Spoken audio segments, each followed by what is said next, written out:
So Night of Champions 2014 is in the books, and the build up to this show, honestly, was very bad. I mean, there really wasn't any story structure for any of the matches heading into this show, and because of that, I don't think there was a lot of anticipation for the show, and I certainly don't think expectations were very high for this show. I know myself, I was less excited for this show than I have been for a WWE pay-per-view in a long time. The show started off with the Tag Team Championship match, the Usos against Goldust and Stardust. I think this was a good way to start the show. This was a good opener. It was a match that had a lot of energy to it. The Usos are really over, and I think the best tag team that WWE has seen in years. And I'm in the minority here, but I'm personally a big fan of the Goldust and Stardust team. I really think this Stardust gimmick is doing a lot for Cody Rhodes. And I know there's a lot of people who would argue that point and say, well, Cody Rhodes should be in the main events and this is not getting him there. And that's true. But they weren't doing anything with Cody anyway. They weren't going to do anything with Cody anyway. He was boring. This has been a good way to really add some flavor to Cody Rhodes and really show what he can do in the ring. And when he's in this Stardust gimmick, he really works well with all this weirdness. And this match was good. They had good chemistry in the ring, and I really like Goldust and Stardust as a sort of heel tag team, although I don't really see them as all the way a heel. I think they have a unique dynamic, but right now they're kind of being portrayed as the heel, and they worked well in that role. I was expecting a good match out of these two teams. I got a good match out of these two teams. In the end, the titles changed hands, which is what I was wanting to happen. That's kind of what I was expecting to happen. Overall, a good match, good start to the show. The second match of the night was the U.S. Championship match between Sheamus and Cesaro. This match, going into this show, and I'm probably going to say this a lot during this video, this match had zero plot line to it. There was no build for this match at all. I understand that they attacked each other a few times or they were thrown in tag team matches. That's not build up for a championship match. That's not plot line. That's forcing something together just so you can get two guys on the show. And as far as this is concerned, Sheamus is not very over right now. He's hardly ever doing anything on Raw. Cesaro has been royally buried. So I don't think there was any interest in this match going into this. I know I was not interested in it at all. I had zero interest in this match, even though I know how good both of these guys are. And let me tell you, these guys went out and performed one heck of a wrestling match. This could have been the best match of the night. It was incredibly physical. They had some great spots. These two guys know how to work a match, and where a guy like me gets crossed up with, say, the WWE, top brass, is that I like a guy like Cesaro or a guy like Sheamus because they can wrestle and they know how to wrestle. But the problem is in the company is that they're not the type of guy that's going to sell a lot of merchandise, and that's what they want to promote. Somebody that's going to sell a lot of merchandise, and I don't really care about that. I want to see two guys that go out and wrestle, and that's what we got with this match. This U.S. Championship match was a very good wrestling match. Sheamus won the match, retained the title. I was kind of expecting that as well. I think Cesaro probably should have gone over here because it wouldn't have hurt Sheamus. Sheamus is one of those guys who's already established. You're not really going to do any damage to him. And I think putting the title on Cesaro, even though he's already had it numerous times and it's always been boring and hadn't been booked very well, I think putting a title on him here would have been something where you could at least use him. Kind of like what they're doing with Ziggler in the Intercontinental Championship. Speaking of Ziggler, he was in the very next match with The Miz for the Intercontinental Championship. Now, this is probably the only match that I've actually enjoyed the build-up to it. I think this has been pretty entertaining going into Night of Champions, especially when they brought out R-Truth as Ziggler's stunt double. I thought that was really funny, and I really had a lot of fun with that. And I thought that was a way to kind of bring some color and some life into this feud. I feel like this feud actually had some traction. Maybe the only match on this card that I felt like was actually built appropriately. Okay, these two guys had a really good match at SummerSlam. So what do they do for this match? Well, the first thing they did was brought out Florida Georgia Line to do commentary. Florida Georgia Line comes down. They sit at the commentary table. They're on commentary all the way through the match, and it was so distracting and so horrible that honestly I don't even know if the match was good or not. I mean, I couldn't really concentrate on it. I was too busy, having Florida Georgia Line shoved down my throat. There was a time WWE has always liked to feature celebrities, and there was a time when they would have the celebrities on, and the celebrities would actually talk about the wrestlers. If you can remember that, they would come on and they would talk about how good the wrestlers were and how amazing these matches were and how big they were, and the celebrities would actually be used to put over the wrestlers. Now, when the celebrities are on the show, it's all about the celebrities. All they do is talk about themselves, talk about what they're going on, and they ignore the wrestlers who are working in the ring. And that is so disrespectful. It's disrespectful to the entire business. It's not only is it disrespectful to the two guys in the ring, but it's disrespectful to the business in general. And that just irritates me no end. And Ziggler and The Miz were working a match in the ring, and all you can hear is talking about when Florida Georgia Line's album's going to come out. That's ridiculous. I don't even know what else to say about that. This is an Intercontinental Championship match going on. This is supposed to be your second-tier championship at Night of Champions. First of all, it's Night of Champions. Where's all the legendary champions? How about bringing somebody back that's like a legendary champion? Ric Flair, put him on the show. Let him come out there and cut a promo. Just have somebody sitting out in the crowd. Have them stand up and be acknowledged by the crowd as a great champion. No, they got to bring out Florida Georgia Line and let them plug their new album in the middle of the Intercontinental Championship match.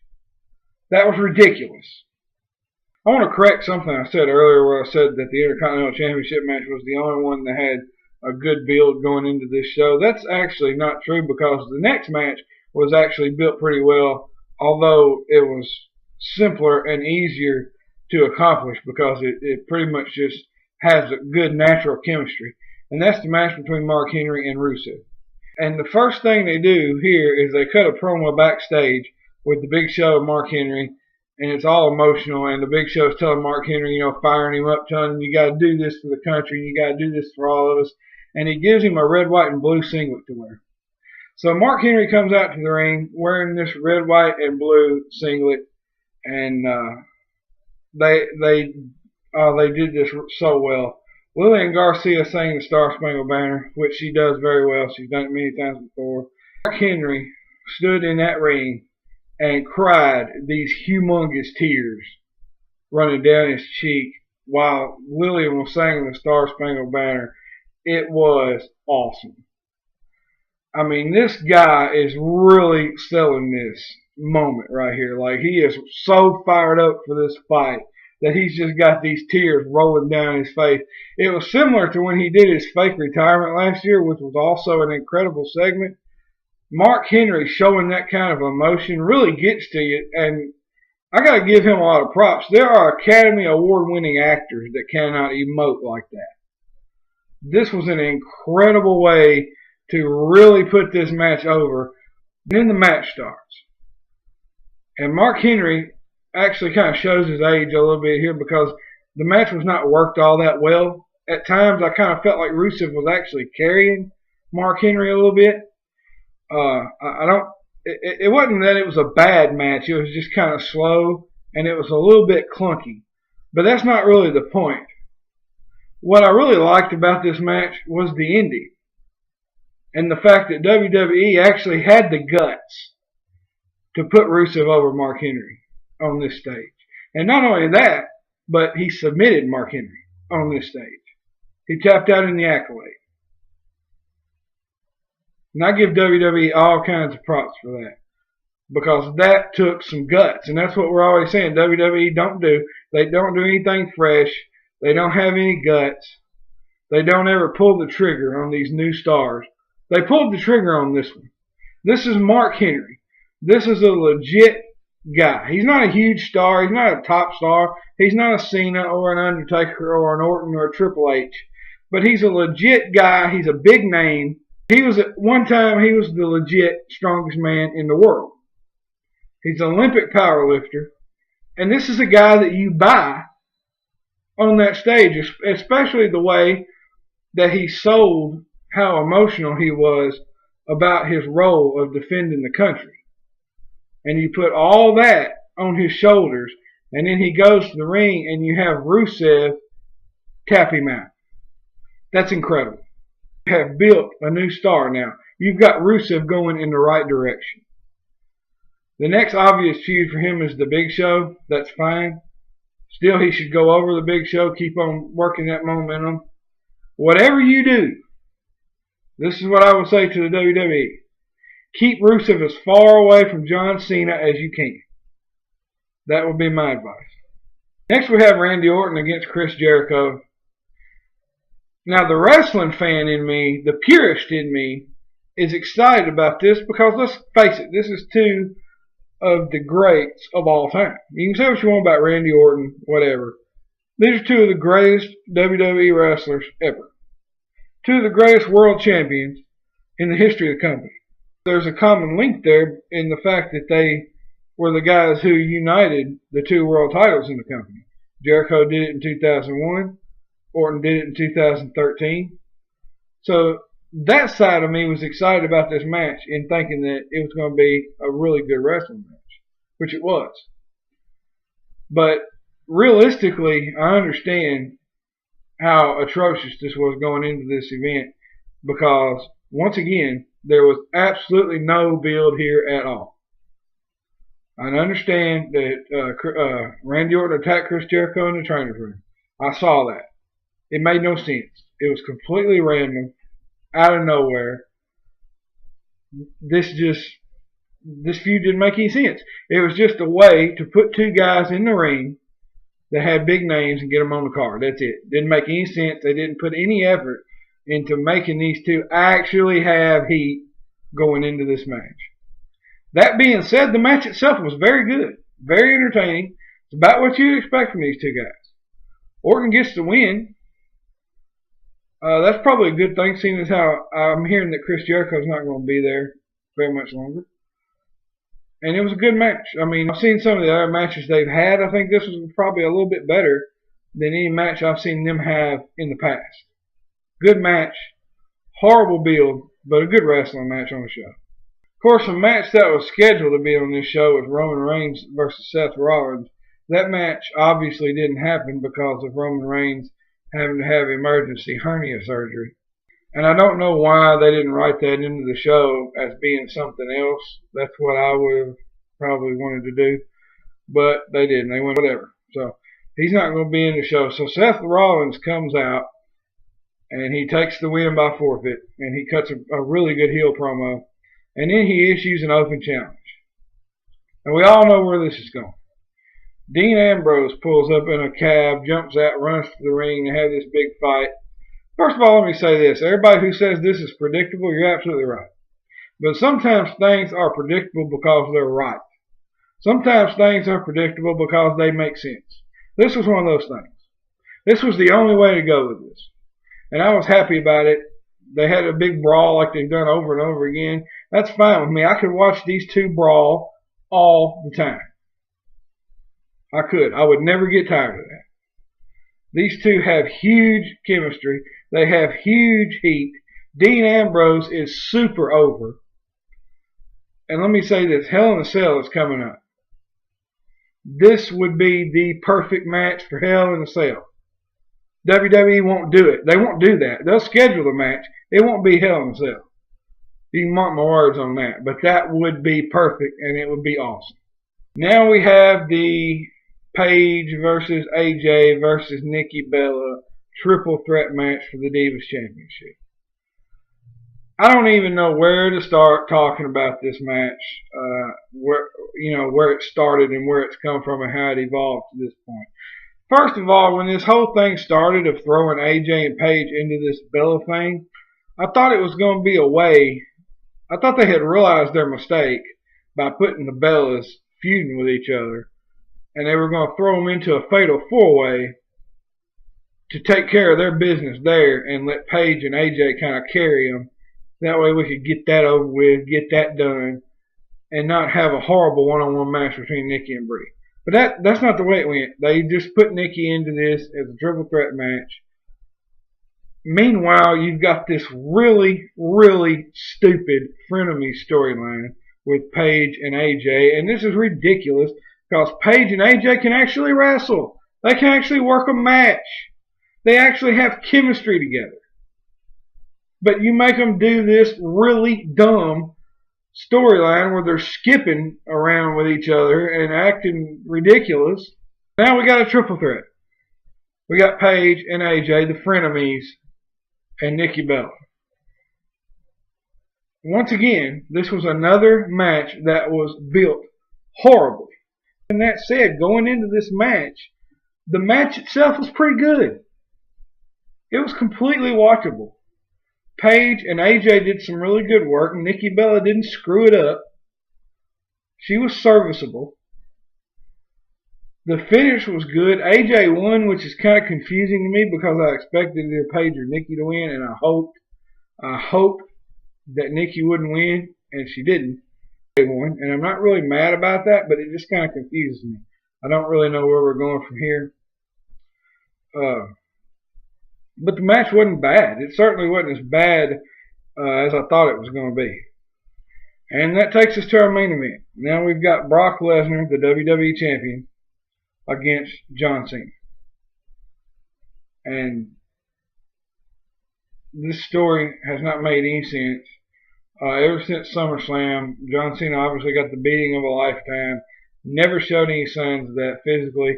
Never showed any signs of that emotionally. Never showed any signs of that mentally. And they wonder why we can't relate and get behind this guy. But he comes into this match, and I was really concerned for this match because I only saw it going one of two ways. Either Brock Lesnar just comes out and dominates like he did at SummerSlam, and that's boring. Or we get a typical John Cena match where he fights back, and then he hits a few moves at the end and wins the match. But we didn't get that. And there's a lot of people mad about this, and there's a lot of people hot about this, and I understand that. But first I'm going to tell you what happened, and then I'm going to give you my thoughts on it. Brock looked fairly dominant once again.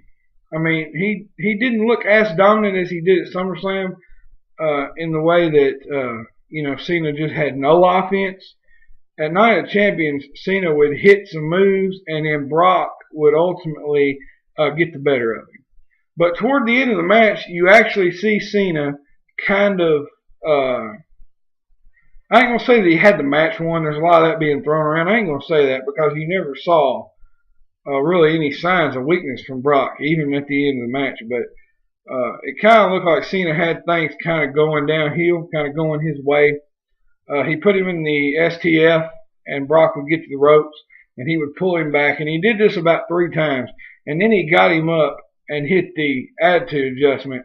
And when he went for the cover, Seth Rollins come in and hit Cena with the briefcase, disqualifying Lesnar. Then he threw Cena out of the ring. Then he had a really good spot where Seth Rollins kind of stood in the ring, and it's like a light bulb came on, and he kind of turned around slowly and saw Brock laying there. And he hit his curb stomp on Brock, which was awesome. But then he goes to cash in the briefcase, and John Cena stops him before the bell rings, so technically he didn't cash it in. Then Seth Rollins leaves, Cena gets F5'd, Brock leaves as a champion. Now I'm going to tell you what this was, and this wasn't all bad. I'm going to tell you what this was. This was a placeholder. This was a way to keep everything the way that it is. For the most part, everything's the same after Night of Champions as it was before. Seth Rollins is still the Money in the Bank guy. Brock Lesnar is still the champion. John Cena is still the #1 contender for the title. First of all, I'm going to talk about what was bad about this. What was bad about this was the false cash-in. And the reason that's bad is because we've seen it over and over and over again. I'm sick of the false cash-in. The first few times, it was fun. It was interesting. It was exciting. Even the first time Seth Rollins did it, I thought it was really exciting. But this is what, like the third or fourth time Seth Rollins has done it? It's getting old. I'm tired of seeing guys come out there and say they're going to cash in and they don't actually technically cash in. That's old. And I had a good feeling when Seth Rollins said he was cashing in that he wouldn't actually cash in, because let's face it, Seth Rollins needs to be Money in the Bank, but he's not ready to be the world champion yet. That was not the right way to go. You don't want Rollins with that title on him right now. Of those three guys, I want Brock Lesnar as champion right now. And let's be honest with ourselves here. Going into Hell in a Cell, we've got a main event coming up. Brock Lesnar versus John Cena in the Hell in a Cell. Be honest. With so many guys out, Daniel Bryan, Wade Barrett, Roman Reigns, all these guys are out with injuries. Chris Jericho's leaving, I hear. Who would you put in the cell with Lesnar other than Cena? Who do you want in that main event more than John Cena? And they also accomplished one important thing at Night of Champions, because this match, what's getting overlooked in this whole deal, because of the confusing and convoluted ending, is the match that Cena and Lesnar worked. It wasn't bad. It was a good match, actually. Good match. They told a story in this match. They accomplished something with this match. What they accomplished is pretty incredible, actually. They kept Brock Lesnar strong, and yet convinced us that Cena can beat him. Nobody believed that Cena could beat Lesnar after SummerSlam. Nobody bought that. That's why this match wasn't exciting going into it. That's why nobody cared about seeing this rematch, because we didn't buy that Cena could beat Lesnar. But by working a very good storytelling match here at Night of Champions, they convinced us that Cena could possibly beat this guy. So now going into Hell in a Cell, which by the way is going to be a really good match. If you put everything else aside, put the fact that Cena's been pushed down your throat for 10 years and Brock Lesnar's a part-timer, take all that and put it aside, watch this Hell in a Cell match coming up. It's going to be a really good match. Now the problem is it looks like it's being set up for Cena to win it, which is not what I want. And I don't think that's what we need. I think we need for Lesnar to carry the title into WrestleMania. But now with Roman Reigns out, WWE's going to panic mode again. They're probably going to put the title back on Cena, which will be his 16th, and that's going to make me mad. But as far as Night of Champions, that's looking forward. As far as Night of Champions goes, as far as the review of this show goes, I thought the match that Cena and Lesnar had was very good. And not only that, but it did accomplish quite a bit moving forward. It moved this storyline forward, which is something that they hadn't done at all in the past 4 weeks of Raw. Overall, I actually thought this was a pretty good show. It was certainly a lot better than what I expected. And as far as the in-ring work goes, it was really good. There was a lot of good matches on this show. There was some bad stuff on this show for sure, but more good than bad. I think I would give it about a 3.5, maybe even a 4 out of 5. Tons better than what anybody anticipated with all these horrible episodes of Raw we've had building up to this. It's going to be interesting to see where they go from here. Hell in a Cell's right down the road. Ultimately, this show got me excited to see Raw the next night, to see what's going to happen. And that's really what they want to do. They want to keep people engaged. And this show, I think, fixed a lot of the problems that they created with horrible booking building up to it. They fixed a lot of those problems, I think, with good in-ring work and good storytelling in the matches.